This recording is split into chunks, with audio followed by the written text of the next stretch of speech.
Selamat sejahtera Dr. Jariyah. Nama saya Akulah Anak Probabilitis Termometrik 277. Saya akan membentangkan tentang latar belakang syarikat kami. Syarikat kami dikenali sebagai Dikasano. Dikasano telah ditubuhkan pada bulan September tahun 2017. Dikasano merupakan hotel terkemuka di Malaysia dan telah mendapatkan ranking ketiga hotel terbesar di Asia. Dikasano terletak di pusat bandar Kuala Lumpur, KLCC. Hotel kami berhampiran dengan Menara Bergembar Petronas yang merupakan bangunan ikonik Suria KLCC, Taman KLCC, pusat membeli belah dan pusat hiburan iaitu Golden Triangle.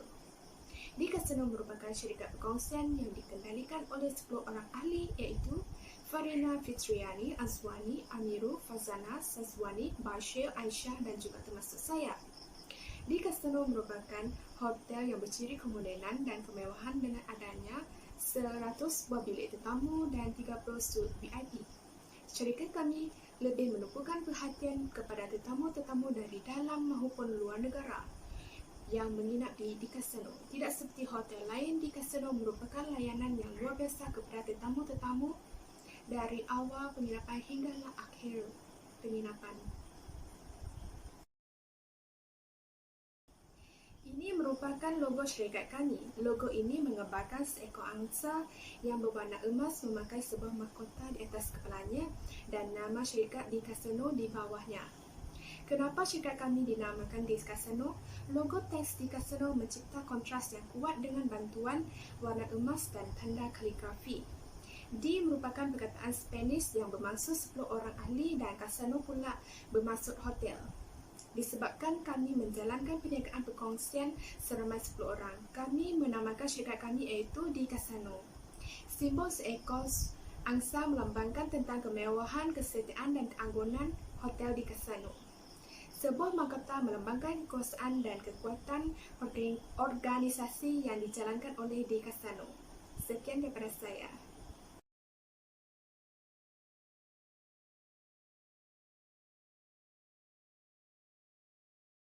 Pengurusan boleh didefinisikan sebagai proses mentadbir dan mengendalikan urusan sesebuah organisasi tanpa mengira sifat, jenis, struktur dan ukurannya.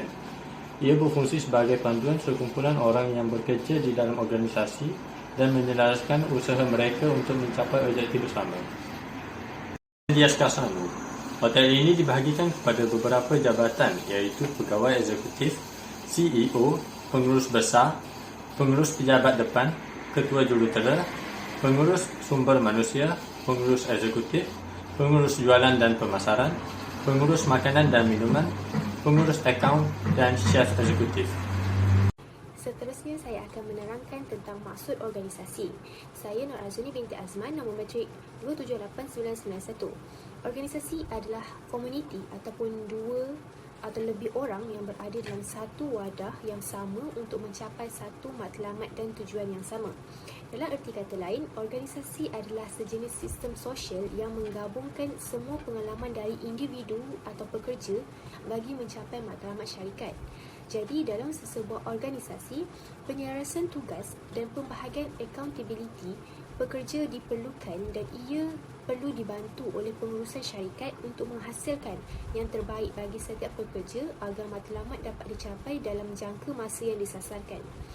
Oleh yang demikian, dalam pengurusan sesebuah organisasi, terdapat 4 fungsi pengurusan ataupun proses yang perlu ada iaitu merancang, planning, menyusun, organizing, mengetuai, leading dan mengawal, controlling.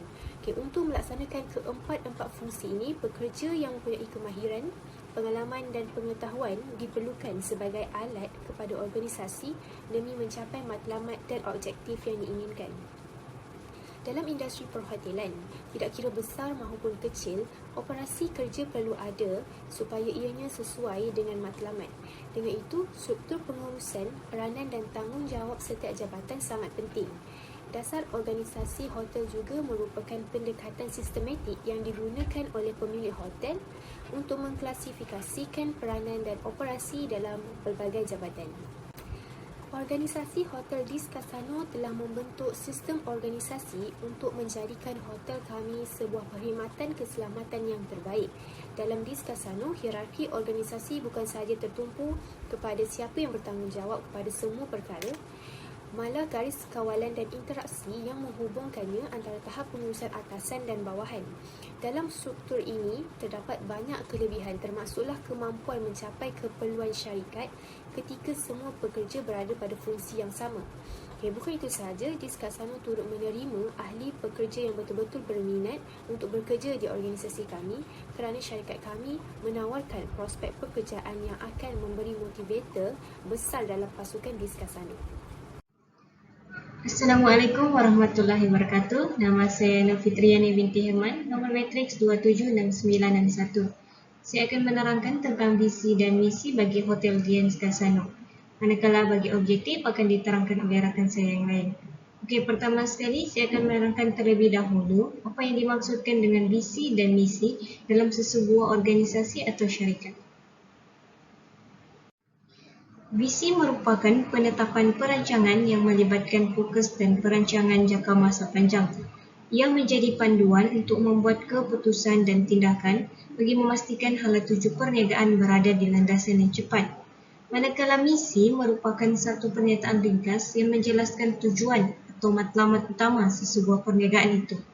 Okey, seterusnya saya akan menerangkan visi dan misi hotel kami iaitu Diskasano. Visi bagi hotel ini adalah untuk terus menerapkan dan menetapkan standard kualiti layanan tertinggi bagi membenarkan dan menjunjung tinggi reputasi yang kita miliki di antara para tamu, rakan kongsi, pesaing dan masyarakat yang lebih besar. Ini bermaksud Hotel Diskasano akan sentiasa memberikan standard layanan yang tinggi kepada semua tetamu yang berkunjung ke hotel ini bagi memperlihatkan dan menjunjung tinggi reputasi baik yang kami ada kepada semua tetamu, rakan kongsi maupun kepada pesaing lain. Okey, manakala bagi misi Hotel Diskasano, yang pertama adalah untuk memberi perkhidmatan hospitality tahap tertinggi untuk memenuhi permintaan dan harapan para tetamu. Matlamat hotel ini dibangunkan adalah untuk memberikan perkhidmatan, servis atau kemudahan hospitality yang terbaik kepada semua tetamu dari pelbagai aspek bagi membolehkan mereka sentiasa berasa selesa, nyaman dan tenteram. Yang kedua adalah untuk menjadikan Hotel Diskasano sebagai tempat pertemuan, tempat kejayaan perniagaan, tempat untuk pertemuan yang menyenangkan dan upacara gala. Misi kami adalah untuk membuat hotel ini sebagai tempat bagi semua orang menjalankan aktiviti sebagai contoh dalam bidang perniagaan sebagai tempat bermesyuarat atau upacara sesuatu syarikat. Kami ingin hotel ini dikenal sebagai hotel yang menyenangkan dan menarik. Itu sahaja daripada saya. Sekian, terima kasih. Assalamualaikum warahmatullahi wabarakatuh. Nama saya Nurmiza Farzana binti Yusani dan nombor matrik ialah 279425. Hari ini saya akan menerangkan tentang objektif yang ingin dicapai bagi Hotel Diskasano. Jadi, objektif dalam melaksanakan organisasi sebuah hotel mestilah perlu bersifat jangka panjang dan kukuh untuk mencapai sesebuah kejayaan. Pengusaha hotel perlulah sentiasa peka akan trend semasa bagi membolehkan pembangunan sesebuah organisasi tersebut tahan lama dan sering disebut oleh orang ramai walaupun sudah lama pelaksanaan dan keberadaannya. Segala perancangan dan pelaksanaan sesuatu idea yang baru memerlukan objektif yang jelas supaya matlamat yang ingin dicapai dapat dilaksanakan dengan sebaik mungkin. Dalam sesebuah organisasi, setiap lapisan pekerja memainkan peranan yang penting untuk menggerakkan sesebuah hotel. Penjelasan struktur perlu dilakukan kerana ia merangkumi pembahagian tugas dan tanggungjawab masing-masing. Apabila struktur dalam organisasi jelas akan kedudukan, akan penyelarasan mereka, akan kawalan, akan penyeliaan dan sebagainya, maka ia mampu untuk mencapai objektif organisasi dengan lebih terperinci. Jadi, apakah objektif yang ingin dicapai oleh Hotel Diskasano? Yang pertama sekali ialah mereka akan memfokuskan kepada pengurusan pengeluaran dan penghantaran produk atau perkhidmatan organisasi dengan lebih berkesan. Dan yang kedua ialah memastikan masyarakat mendapat segala kemudahan dalam mencari hotel yang digemari dengan pakej yang berpatutan. Yang ketiga ialah menganalisis tinjauan yang dapat dikenal pasti dalam menikmati perkhidmatan yang diberikan. Dan yang keempat ialah memastikan hotel ini antara yang dapat mengangkat namanya setanding dengan hotel antarabangsa yang lain. Jadi yang kelima, objektifnya ialah memastikan pelanggan yang beragama Islam mudah untuk mendapatkan makanan yang halal. Yang keenam ialah meneliti konsep pengurusan hotel dari segi pelbagai aspek supaya dapat memuaskan semua hati pelanggan.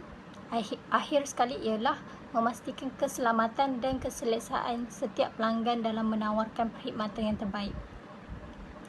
Sekiranya semua objektif yang dilaksanakan ini tercapai, maka ianya mampu untuk meningkatkan lagi kemajuan pengurusan sesebuah hotel itu dalam jangka masa yang panjang. Sekian, terima kasih. Seterusnya kami akan menerangkan mengenai fungsi pengurusan ataupun kita panggil management function yang terdiri daripada 4 perkara iaitu PLOC, iaitu planning ataupun perancangan, organizing, pengorganisasian, seterusnya leading iaitu kepimpinan dan akhir sekali controlling iaitu pengawalan. Sekarang saya akan menerangkan mengenai planning ataupun perancangan. Seperti yang kita sedia maklum, perancangan tu memainkan peranan yang sangat penting dalam mana-mana bisnes sekalipun, termasuklah bisnes perhotelan kami untuk mencapai kejayaan. Jadi perancangan ini adalah sebenarnya fungsi pengurusan yang mana melibatkan untuk menetapkan objektif dan memutuskan bagaimana objektif tersebut harus dicapai. Kami iaitu Hotel Diskasano menjalankan 3 jenis perancangan iaitu perancangan strategik ataupun strategic planning. Yang kedua perancangan taktikal iaitu tactical planning. Yang ketiga dan yang terakhir adalah perancangan operasi ataupun operational planning. Ini adalah 3 perancangan yang hotel kami jalankan iaitu perancangan strategik seperti yang kita boleh lihat. Perancangan strategik ini adalah penting untuk kejayaan organisasi kerana ia menunjukkan arah tuju dan menetapkan keupayaan untuk menyelesaikan masalah. Perancangan taktikal pula satu bentuk perancangan jangka pendek yang menumpukan pada operasi semasa organisasi, dan yang terakhir perancangan operasi.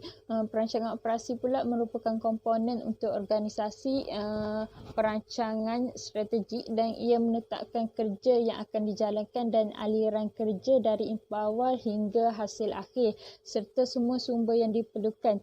Jadi saya akan menerangkan sekaligus apa sebenarnya perkaitan ketiga-tiga perancangan ini supaya kita lebih faham. Jadi saya akan memberikan contoh bagi hotel kami ini sendiri, iaitu contohnya perancangan strategik hotel kami adalah untuk mencapai 100% kepuasan pelanggan ataupun customer satisfaction. Jadi apa yang perancangan taktikal lakukan adalah untuk menyokong perancangan strategik kami itu tadi iaitu untuk mencapai 100% customer satisfaction. Jadi perancangan taktikal akan melakukan sesuatu. Apa dia contohnya? Contohnya akan menyediakan servis yang terbaik kepada pelanggan, akan menyediakan penginapan yang terbaik kepada pelanggan, akan menyediakan servis yang terbaik kepada pelanggan yang datang lah. Jadi dengan secara tidak langsung perancangan taktikal ini akan menyokong kejayaan perancangan strategik itu.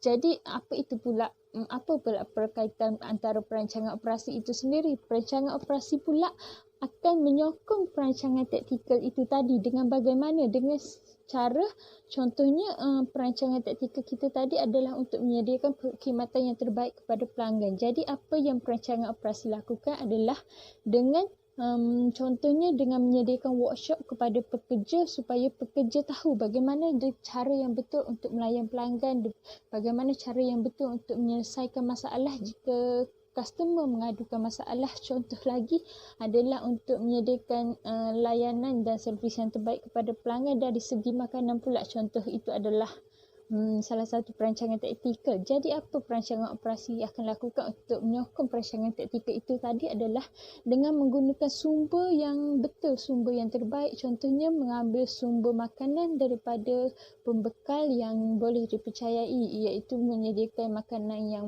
fresh, yang lazat, yang bersih. Jadi secara tidak langsung apabila kita berjaya menjalankan perancangan operasi ini secara tidak langsung, perancangan taktikal itu juga akan berjaya dijalankan, dan apabila perancangan taktikal itu berjaya dijalankan dengan secara tidak langsung juga, perancangan strategik kita akan berjaya, iaitu kita akan mencapai 100% customer satisfaction. Jadi itulah tiga perkaitan perancangan yang telah saya jelaskan sebentar tadi. Jadi itu saja untuk menerangkan tentang planning ataupun perancangan. Assalamualaikum dan salam sejahtera kepada semua. Saya Nur Syazwani binti Ramlan, nombor metrik 278742, dan saya akan menerangkan tentang step kedua dalam management function yang dijalankan oleh hotel Dis Casino, iaitu organizing ataupun pengorganisasian. Pengorganisasian merupakan satu proses untuk berangka dan membentuk sumber ataupun resource supaya rancangan organisasi dapat digerakkan dan bagi mencapai matlamat organisasi. Okey, saya akan teruskan dengan proses pengorganisasian. Proses pengorganisasian terbahagi kepada 4 langkah, iaitu pengkhususan aktiviti, pembahagian kerja, penjabatanan, dan diikuti dengan hierarki organisasi dan penyelarasan. Pengkhususan kerja merupakan proses pengelasan dan pengelompokan mengikut bahagian-bahagian tertentu berdasarkan fungsi dan sifatnya. Contohnya adalah dengan mengelaskan bahagian pengurusan dalaman dan pengurusan luaran hotel Dis Casino. Manakala pembahagian kerja pula merupakan proses membahagi tugasan mengikut bahagian tertentu berdasarkan fungsi dan sifatnya, seperti pengurusan hotel dibahagikan kepada cafeteria, housekeeping, receptionist dan telefon operator. Proses pengorganisasian yang seterusnya adalah penjabatanan, iaitu mengumpulkan manusia dengan aktiviti-aktiviti yang sama dan berkaitan ke dalam satu kelompok, kemudian disusun secara sistematik. Dan proses pengorganisasian yang terakhir adalah hierarki organisasi dan penyelarasan, iaitu pengagihan kepada pekerja ataupun kumpulan yang mana setiap ini dibahagikan mengikut kebolehan serta kepakaran dalam bidang tugasan yang berkaitan. Contohnya, chef diletakkan di bahagian pengurusan kafeteria hotel. Seterusnya adalah struktur organisasi. Struktur organisasi terbahagi kepada 3, iaitu carta organisasi, manual organisasi dan penjabatanan. Penjabatanan pula dipecahkan kepada beberapa jenis, iaitu penjabatanan mengikut fungsian, penjabatanan mengikut produk ataupun servis, penjabatanan mengikut pelanggan, penjabatanan mengikut geografi dan penjabatanan mengikut metrik. Berdasarkan carta organisasi di atas, kami menggunakan penjabatanan mengikut fungsian bagi struktur organisasi Hotel Dis Casino. Sekian sahaja daripada saya. Terima kasih. Assalamualaikum warahmatullahi wabarakatuh. Nama saya Muhammad Rashid Ashraf bin Fatul Aziz, bernombor metrik 27989. Jadi, hari ini saya akan membentangkan mengenai tajuk saya, iaitu leading atau mengetuai. Pertama sekali yang harus difahami adalah mengenai kepimpinan. Ia diperlukan untuk mempengaruhi orang untuk bekerjasama ke arah tujuan bersama dan mewujudkan situasi untuk tindak balas kolektif. Contohnya, pengurus yang berkesan dapat memimpin orang bawahan melalui motivasi untuk mencapai objektif organisasi secara progresif secara keseluruhannya. Selain itu, ia juga dapat menyatakan visi organisasi yang jelas untuk dicapai oleh ahli organisasi, dan dengan cara ini, setiap pekerja di bawahnya dapat menyumbangkan tenaga dan membolehkan mereka memahami peranan yang perlu dimainkan dalam mencapai suatu maklumat organisasi tersebut. Baiklah, dalam mengetuai atau leading terdapat 3 gaya kepimpinan. Gaya kepimpinan yang pertama adalah gaya kepimpinan autokratik, dan yang kedua adalah gaya kepimpinan demokratik, dan yang ketiga adalah gaya kepimpinan delegatif.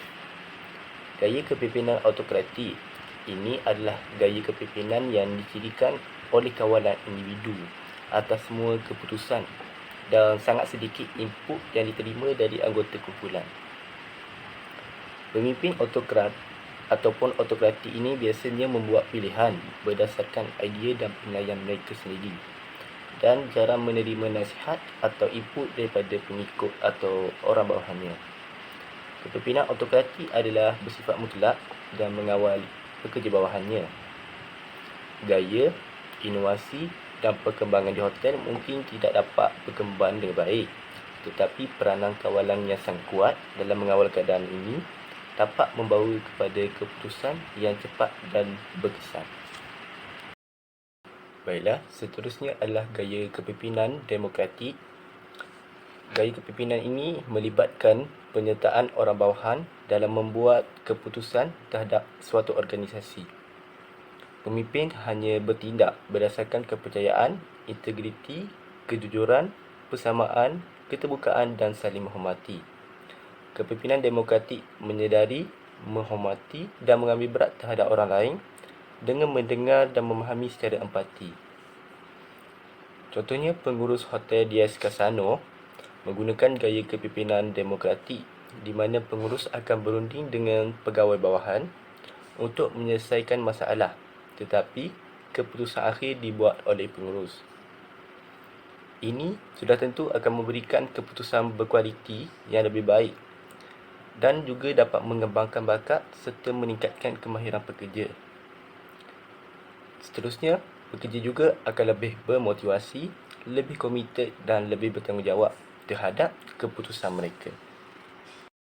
Baiklah, gaya kepimpinan yang terakhir iaitu gaya kepimpinan delegatif.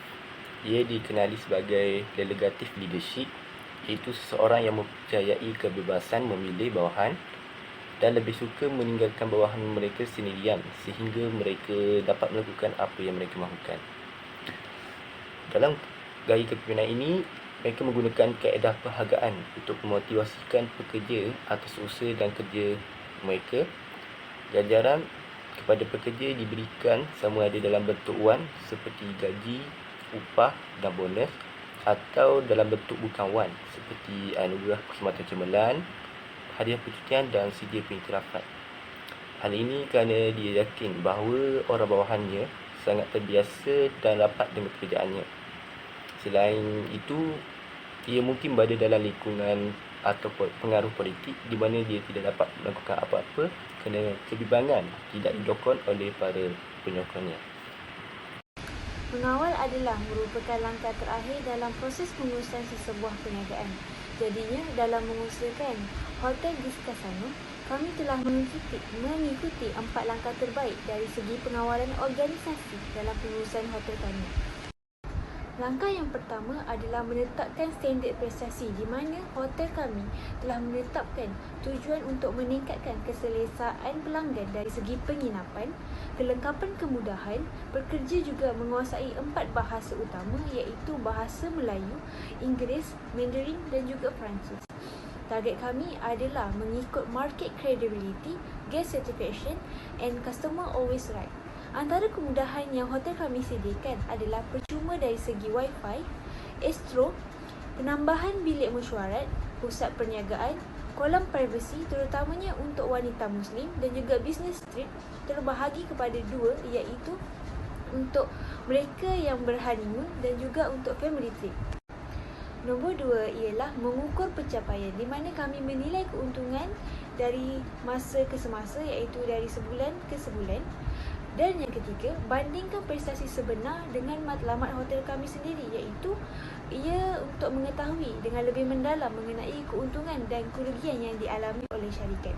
Seterusnya, yang terakhir ialah mengambil tindakan pembetulan mengikut keperluan di mana hotel kami telah mengalami kerosakan iaitu sebanyak 20 bilik telah rosak dan kami telah membaiki dan menaik taraf sebarang kerosakan bilik. Kami juga telah mengambil inisiatif dengan mengambil pekerja yang berkemahiran untuk mencapai matlamat dan objektif hotel kami. Kesimpulannya,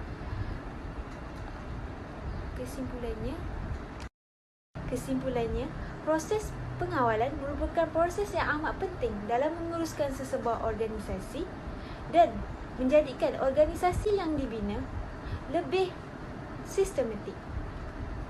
Assalamualaikum warahmatullahi wabarakatuh. Nama saya Nur Afrina Najwa binti Abu Bakar Hamzah bernomer metrik 277815 daripada jurusan Hospitality. Okey, saya akan menerangkan kesimpulan daripada tugasan kami.